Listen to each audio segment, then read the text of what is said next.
ವಿರುದ್ಧ ಕ್ರಮ ಕೈಗೊಳ್ಳಲು ವೀರನಾಥ್ ಚರಂತಿಮಠ್. ಬಾಗಲಕೋಟೆ ಜಿಲ್ಲೆಯ ಬಾದಾಮಿ ತಾಲೂಕಿನ ಮಾಂತೇಶ ಅನ್ಯ ಕೋಮಿನ ಯುವತಿ ಪ್ರೀತಿಸಿ ದೇವಸ್ಥಾನದಲ್ಲಿ ಮದುವೆಯಾಗಿದ್ದು, ಇದನ್ನ ಕುರಿತು ಹಿಂದೂಪರ ಸಂಘಟನೆಗಳ ಕಾರ್ಯಕರ್ತರು ಬುಧವಾರ ಪ್ರತಿಭಟನೆ ನಡೆಸಿದರು. ಈ ಸಂದರ್ಭದಲ್ಲಿ ಪೊಲೀಸ್ ಇಲಾಖೆ ಹಿಂದೂ ಕಾರ್ಯಕರ್ತರ ನಡುವೆ ಗಲಾಟೆ ಉಂಟಾಗಿ ಲಾಠಿ ಚಾರ್ಜ್ ನಡೆಸಿದ್ದಾರೆ. ಈ ಘಟನೆ ನಡೆದ ಬೆನ್ನಲ್ಲೇ ಮಾಜಿ ಶಾಸಕರು ವೀರನಾಥ್ ಚರಂತಿಮಠ್ ಅವರು ಸ್ಥಳಕ್ಕೆ ಆಗಮಿಸಿ ಎಸ್ಪಿ ಅಮರನಾಥ್ ರೆಡ್ಡಿ ಅವರ ಜೊತೆ ಮಾತುಕತೆ ನಡೆಸಿ ಸಿಪಿಐ ವಿರುದ್ಧ ಕ್ರಮ ಕೈಗೊಳ್ಳಲು ಚರಂತಿಮಠ್ ಒತ್ತಾಯಿಸಿದರು. ಪೊಲೀಸ್ ವರಿಷ್ಠಾಧಿಕಾರಿಗಳು ಕ್ರಮ ಕೈಗೊಳ್ಳಲು ಭರವಸೆ ನೀಡಿದರು. ಘಟನೆ ವರದಿ ಸಮಯದಲ್ಲಿ ವರದಿಗಾರರ ಮೊಬೈಲ್ ಕೂಡ ಪೊಲೀಸ್ ಇಲಾಖೆಯವರು ಹೊಡೆದಿದ್ದಾರಂತೆ. ವಿಡಿಯೋ ಮಾಡುವಾಗ ದರ್ಪ ತೋರಿದ ಪೊಲೀಸ್ ಅಧಿಕಾರಿ, ಹಾಗಾದ್ರೆ ಮಾಧ್ಯಮದವರು ವರದಿ ಮಾಡುವುದು ತಪ್ಪ? ಈ ಸಂದರ್ಭದಲ್ಲಿ ಹಿಂದೂ ಸಂಘಟನೆಯ ಕಾರ್ಯಕರ್ತರು, ಪೊಲೀಸ್ ಇಲಾಖೆ ಸಂಘಟನೆಯ ಮುಖಂಡರು ಉಪಸ್ಥಿತರಿದ್ದರು.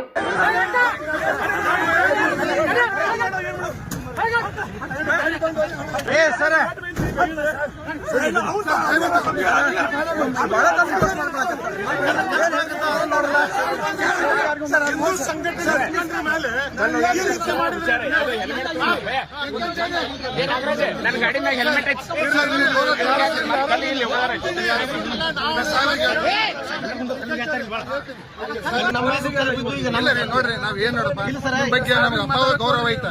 ಇದು ಮೂವರ್ನಿಂದಾನೆ ಎಸ್ಪಿ ಅವ್ರು ಕೇಳುದು, ನಾವ್ ಯಾರ ಪರವಾಗಿಲ್ಲ, ನಾವೆಲ್ಲರೂ ಒಂದೇ. ನಮಗೆ ಇದು 3 ಜನರಿಂದಾನೆ ಇವ್ರು ಮಾತಾಡ್ತಿರ್ತಾರೆ.